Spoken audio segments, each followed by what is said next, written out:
మేడ్చల్ జిల్లా Malkajgiri police station పరిధిలోని మౌలాలిలో విషాదం నెలకొంది. కుటుంబ కలహాలతో తల్లి కొడుకులు ఆత్మహత్యకు పాల్పడ్డారు. మృతుడు శ్రీధర్ గౌడ్, అతని భార్య మధ్య విడాకుల కేసు కోర్టులో నడుస్తోంది. 2 రోజుల్లో కేసు విచారణ పూర్తి కానుందని తెలుస్తోంది.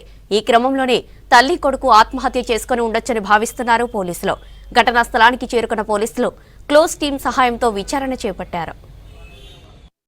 ఈ యొక్క శ్రీధర్ అనే వ్యక్తి తన భార్యతో కలహాల కారణంగా గత 2 సంవత్సరాలుగా ఇంట్లోనే ఉంటున్నాడు. తన కూతురు మరియు కొడుకుతో కలిసి వేరుగా ఇంట్లో ఉంటున్నారు. అతనితో పాటు తన తల్లి అయినటువంటి విజయ కూడా అదే ఇంట్లో నివాసం ఉంటుంది.